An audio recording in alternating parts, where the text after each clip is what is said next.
Okay, so today we're going to start Unit 2 in our textbook, and it's titled, or thematically, it's called Outsiders and Outcasts.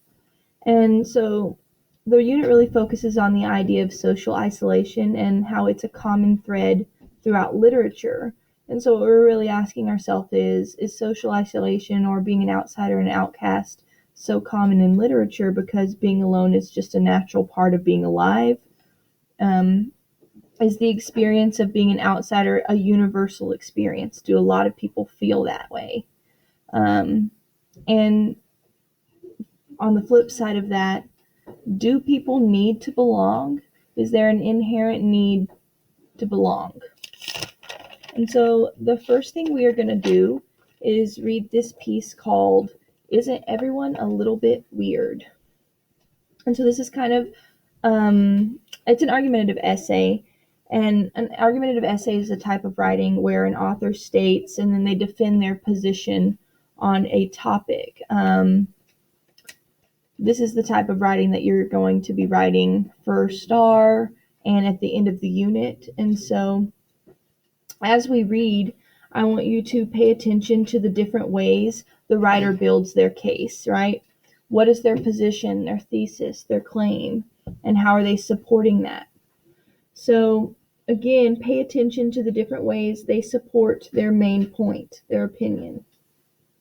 I want you to note that the main point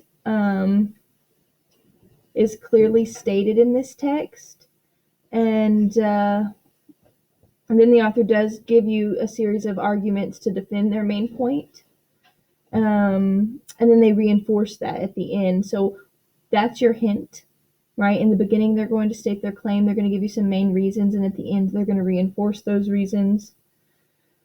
So with that, I'm going to read, Isn't Everyone a Little Bit Weird? Everyone is a little bit weird. That's not a bad thing, it just happens to be true. The common definition of the adjective weird is unusual or strange. The connotation or implied meaning of the term is that there is something wrong with a person who is described in this way. While many people feel the connotation is accurate, I would argue that it's wrong for two reasons. First, the most gifted, successful people are often eccentric. Second, some traits we now think of as being weird were once highly regarded and not weird at all. Consider Benjamin Franklin, one of the framers of the United States Constitution. Franklin was a leading author, political theorist, politician, scientist, inventor, activist, and business person. He invented the lightning rod, bifocal glasses, and the Franklin stove. His discoveries regarding electricity are important to the history of physics. His public rush for colonial solidarity was vital to the formation of the Union. He became wealthy as the writer and publisher of Poor Richard's Almanac. There's nothing weird in that list of accomplishments. Brilliant would better describe Franklin. And yet the man some call the first American had certain ways about him you might consider odd. He once pranked a competing publisher by astrologically predicting when the man's life would end.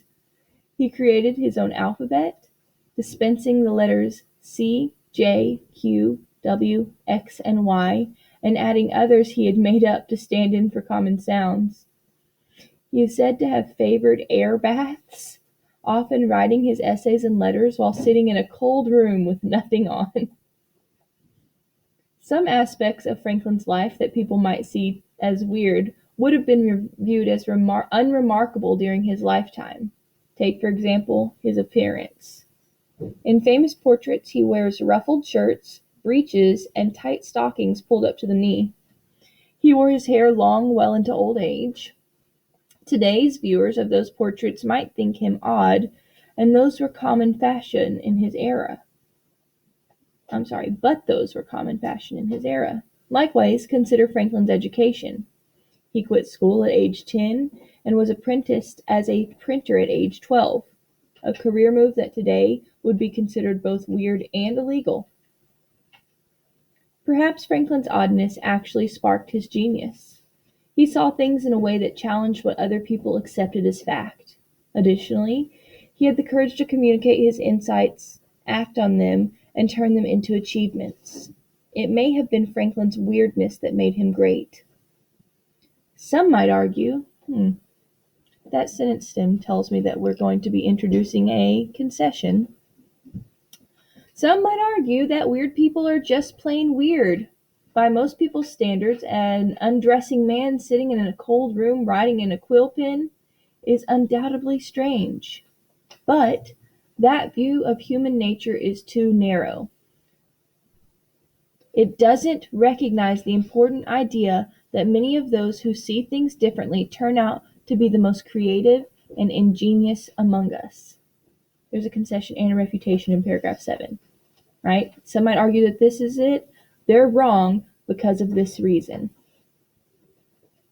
Everyone has eccentricities, slightly odd, perhaps unique ways of thinking or behaving. These might be the first traits you notice in someone, or the last. Being a little bit weird may be one of the things that actually connects us and makes us uniquely human. Ben Franklin wrote, "Life's tragedy is that we get old too soon and wise too late. It takes wisdom to look past what seems weird in people, what makes them different, to find the offbeat humanity that unites us all." Now I'm going to ask you to write a 3-sentence summary, answer an essential question, and then do 2 other engagement pieces.